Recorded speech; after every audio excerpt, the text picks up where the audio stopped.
Praise the Lord. യോഹന്നാന്റെ സുവിശേഷം 21 അധ്യായത്തിലേക്ക് ഈ പ്രഭാതത്തിൽ നമുക്ക് ഒന്ന് കടന്നു വരാം. ഉയർത്തെഴുന്നേറ്റ കർത്താവ് ശിഷ്യന്മാരോടുകൂടെ എപ്പോഴും ഉണ്ടായിരിക്കും എന്ന് പത്രോസും കൂടെയുള്ളവരും ആശിച്ചു, ചിന്തിച്ചു, വിശ്വസിച്ചു, പ്രത്യാശിച്ചു, ഉറപ്പാക്കി. പക്ഷെങ്കിൽ അവരുടെ പ്രതീക്ഷ പോലെ കാര്യങ്ങൾ മുൻപോട്ട് പോയില്ല. അവർക്കിടയ്ക്കിടയ്ക്ക് പ്രത്യക്ഷപ്പെട്ട കർത്താവ് പെട്ടെന്ന് അപ്രത്യക്ഷനാകുകയും ചെയ്തു. പത്രോസിനാകെ പാടെ ഒരു ആശയക്കുഴപ്പം. എന്താ ചെയ്യുക? ഇങ്ങനെ പോയാൽ ഭക്ഷണം കഴിക്കുന്നതിന് പോലും ബുദ്ധിമുട്ടി വലയുന്നതിന് കാരണമാകും. പ്രശ്നങ്ങൾക്കൊരു പരിഹാരമാകുന്നില്ലല്ലോ എന്ന് പത്രോസ് വിചാരിച്ചു. ഒടുവിൽ പത്രോസ് ഒരു തീരുമാനമെടുത്തു. ഞാൻ മീൻ പിടിക്കാൻ പോവുകയാണ്. കൂടെ ഉണ്ടായിരുന്ന സബദി പുത്രന്മാരും ഫിലിപ്പോസും തോമസും ഒക്കെ കർത്താവിനോട് പറഞ്ഞത്, എന്തെങ്കിലും ഒരു പ്രശ്നങ്ങൾ ഉണ്ടായാൽ 2 വാക്ക് സംസാരിക്കാൻ കഴിവുള്ളത് നീ മാത്രമേ ഉള്ളൂ. നീ മീൻ പിടിക്കാൻ പോയാൽ ഞങ്ങൾ തന്നെ നിന്നിട്ട് എന്ത് കാര്യം? ഞങ്ങൾ കൂടെ വരികയാണ്. അവർ കൂടെ പോയി. ദൈവത്തിന് സ്തോത്രം. ആ രാത്രിയിൽ അവരുടെ അറിവും ജ്ഞാനവും കഴിവുകളും ഒക്കെ ഉപയോഗിച്ച് അവർ നന്നായി വലയെറിഞ്ഞു, ആഴത്തിലേക്ക് വലയിട്ടു. മീൻ കൂട്ടത്തെ ലക്ഷ്യമാക്കി അവർ യാത്ര ചെയ്തു. പക്ഷെങ്കിൽ തിരുവചനത്തിൽ എഴുതിയിരിക്കുന്നത് ആ രാത്രിയിൽ അവർ ഒന്നും പിടിച്ചില്ല. 3-ാം വാക്യത്തിന്റെ അവസാനം, ആ രാത്രിയിൽ അവർ മീൻ ഒന്നും പിടിച്ചില്ല. മുക്കുവന്മാരെ സംബന്ധിച്ചിടത്തോളം ഒരു മീനും കിട്ടാത്ത പല ദിവസങ്ങളും അതവർക്കൊരു പുത്തരിയല്ല. എല്ലാ രാത്രികളിലും എല്ലാ യാത്രയിലും മീൻ കിട്ടണമെന്നില്ല. പക്ഷെങ്കിൽ അവർക്ക് ഒരു കാര്യം വ്യക്തമായി, യേശുവിനെ അറിഞ്ഞ നാള് മുതൽ എപ്പോഴൊക്കെ മീൻ പിടിക്കാത്ത രാത്രികളുണ്ടോ ആ രാത്രിയുടെ പ്രഭാതയാമത്തിൽ അവരെ തേടി യേശു വരാറുണ്ട്. അത് യേശുവിനെ പരിചയപ്പെട്ടതിന് ശേഷമുള്ളതായ ഒരു പ്രതിഭാസമാണ്. അത് അവരുടെ ജീവിതത്തിൽ ഒരു പ്രത്യാശ നൽകി. പത്രോസിനൊരാശ, ഈ രാത്രിയിലും യേശു വരുമായിരിക്കാം. യേശു വന്നു. അവന്റെ വാക്കിന് യാതൊരു വ്യത്യാസവുമില്ല. പക്ഷെങ്കിൽ കഴിഞ്ഞ ദിവസങ്ങളിലെല്ലാം സഹോദരങ്ങളെ ഒക്കെ എന്ന് വിളിച്ച് അവരോട് പേര് പറഞ്ഞൊക്കെ അവരോടൊരു സുഹൃത്തായി ഇടപെട്ട യേശു ഒരു പുതിയ പര്യവേഷവുമായിട്ടാണ് വരുന്നത്.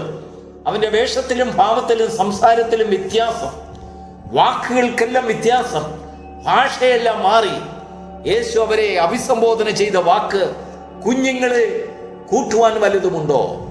ഒരമ്മ മക്കളോട് ചോദിക്കുന്നത് പോലെ. യേശുവിൻ്റെ ആ വ്യക്തിത്വത്തിന് വ്യത്യാസം.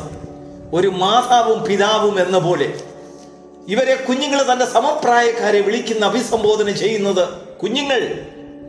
താൻ അമ്മയായി. അമ്മ മക്കളോട് ചോദിക്കുന്ന ചോദ്യമാണ്, മക്കളെ വലുതും കഴിച്ചോ? അപ്പൻ ചോദിക്കുന്ന ചോദ്യം, മോനെ പ്രമോഷൻ വലുതും കിട്ടിയോ? ശമ്പളം കിട്ടിയോ? വീട് വെച്ചോ? എങ്ങനെയുണ്ട്? നിന്റെ പുരോഗമനം എങ്ങനെയുണ്ട്? വണ്ടി എങ്ങനെയുണ്ട്? ഇതൊക്കെ ചോദിക്കുമെങ്കിലും ഒരമ്മയുടെ ചോദ്യം വളരെ വ്യത്യസ്തമാണ്. മോനെ മോളെ വലുതും കഴിച്ചോ? എന്തുണ്ടായിരുന്നു കൂട്ടാൻ? അതേ ഭാഷയിൽ വാത്സല്യത്തിന്റെ വിശപ്പറിഞ്ഞ ചോദ്യം, കുഞ്ഞുങ്ങളെ കൂട്ടുവാൻ വലുതുമുണ്ടോ? യേശുവിൻ്റെ അഭിസംബോധനയിൽ ആശ്ചര്യം കണ്ടതായ ശിഷ്യന്മാർ വ്യക്തമായി കർത്താവിനോട് പറയാണ്, കഴിഞ്ഞ രാത്രിയിൽ ഞങ്ങൾക്ക് ഒന്നും കിട്ടിയില്ല. ആശ്വാസത്തിന്റെ വാക്കുകൾ അടങ്ങിയതായ യേശുവിന്റെ കാരുണ്യം, കൃപ അവരെ വിട്ടു പിന്മാറിയില്ല. അവരോട് പറയാണ്, സാരമില്ല, നിങ്ങൾക്കൊന്നും കിട്ടാത്തതായ രാത്രികൾ പലതും ഉണ്ടായിട്ടുണ്ടല്ലോ. അവിടെയൊക്കെ ഞാൻ വന്ന് നിങ്ങളെ സഹായിച്ചില്ലേ? വലതുവശത്ത് വല വീശുക. യേശുവിൻ്റെ വാക്കനുസരിച്ചാൽ പ്രയോജനമുണ്ടെന്ന് അവർ നേരത്തെ മനസ്സിലാക്കിയതല്ലേ? ജീവിതത്തിൻ്റെ അനുഭവങ്ങളുണ്ട്. ദൈവത്തിന് സ്തോത്രം. അവർ വല വീശി. ഒരു വലിയ മീൻകൂട്ടം അവരുടെ വലയിൽ കുടുങ്ങി. ഇന്നത്തെ ദൈവത്തിൻ്റെ ആലോചന നമ്മോട് അറിയിക്കുവാൻ ദൈവത്തിൻ്റെ ആത്മാവ് തിരഞ്ഞെടുത്തതായ വചനം യോഹന്നാന്റെ സുവിശേഷം 21 അധ്യായത്തിന്റെ 9-ാം വാക്യം. കരക്കിറങ്ങിയപ്പോൾ അവർ തീക്കനലും അതിന്മേൽ മീൻ വെച്ചിരിക്കുന്നതും അപ്പവും കണ്ടു. യേശു അവരോട്, വന്ന് പ്രാതൽ കഴിച്ചുകൊള്ളുവീൻ. Praise the Lord. വളരെ കഷ്ടപ്പെട്ട് തളർന്ന് രാത്രി മുഴുവനും മീൻ പിടിച്ച് മീനിന്റെ മേലുള്ളതായ ആശ, ഉപജീവനത്തിന് വേണ്ടിയുള്ള ആശ, കുടുംബത്തെക്കുറിച്ചുള്ളതായ ചിന്ത, ഭാരം, നിന്റെ നാളുകൾ എങ്ങനെ കഴിക്കുമെന്നോർത്ത് നീ നല്ലതുപോലെ അധ്വാനിച്ചു. പക്ഷെങ്കിൽ നിന്റെ അധ്വാനം കൊണ്ട് യാതൊരു പ്രയോജനവും ഇല്ല എന്ന് നിനക്ക് തന്നെ മനസ്സിലായി. യേശുവില്ലാത്ത രാത്രികളിൽ നിനക്ക് അധികമൊന്നും സമ്പാദിക്കുവാൻ കഴിയില്ല എന്നുള്ളതായി വ്യക്തമായ കാഴ്ചപ്പാട് നിനക്കുണ്ടായി. മാനസികമായി നീ വളരെ ഭാരപ്പെട്ടു. യേശു എന്നറിഞ്ഞപ്പോൾ നീ കടലിൽ ചാടി. യേശുവിൽ നിന്ന് ഓടി മറയുവാൻ നീ നോക്കി.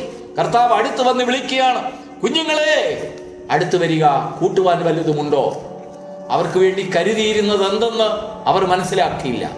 നല്ല ഒരു സമ്പാദ്യം ഭവനത്തിലേക്ക് കൊണ്ടുപോകാൻ, ചില നാളുകൾ അവർക്ക് ആഹാരം കഴിക്കുവാനുള്ളതായ പെരുത്ത മീൻകൂട്ടത്തെ അവർക്ക് കൊടുത്തു. മാത്രമല്ല, അവരുടെ വിശപ്പറിഞ്ഞ് കഷ്ടത, പ്രയാസപ്പെട്ട്, ഭാരപ്പെട്ട്, അങ്ങ് ക്ഷീണിച്ചു വേർത്തൊഴുകി കഠിനാധ്വാനം ചെയ്ത് കരയ്ക്ക് കയറിയപ്പോൾ ഇതാ അവർക്ക് വേണ്ടി തീക്കനൽ വെച്ചിരിക്കുന്നു, അതിന്മേൽ മീൻ വെച്ചിരിക്കുന്നു, അപ്പം വെച്ചിരിക്കുന്നു. കർത്താവ് പറയുകയാണ്, വന്ന് ഭക്ഷിപ്പീൻ. നീ അറിയാത്ത കരുതൽ, നീ അറിയാത്ത ഭക്ഷണം. എവിടെ നിന്ന് കർത്താവിന് മീൻ കിട്ടി? എവിടെ നിന്ന് ഈ തീക്കനൽ ഉണ്ടായി? എവിടെ നിന്ന് ഈ അപ്പം ഉണ്ടായി? അതൊന്നും നിന്റെ വിഷയമല്ല. കർത്താവ് പറയുകയാണ്, വന്ന് ഭക്ഷിപ്പീൻ. ആരും അറിയാത്ത ശ്രേഷ്ഠ ഭോജനം നിനക്കായി ഒരുക്കി വെച്ചിട്ട് പറയുകയാണ്, വന്ന് ഭക്ഷിപ്പീൻ. കുഞ്ഞുങ്ങളെ വരിക. നിന്റെ ജീവിതത്തിന്റെ പ്രാരാബ്ധത്തെ തിരിച്ചറിയുന്ന ഒരു ദൈവത്തിലാണ് നിനക്ക് ആശ്രയം ദൈവം തന്നിട്ടുള്ളത്. പല രാത്രികൾ മീൻ ലഭിക്കാത്ത രാത്രികളുണ്ട്. ആരും നിന്നെ ആശ്വസിപ്പിക്കാനില്ലായിരുന്നു. നിന്റെ ഊരിലും കടൽക്കരയിലും ആരും നിന്നോട് ദയ കാണിച്ചില്ല.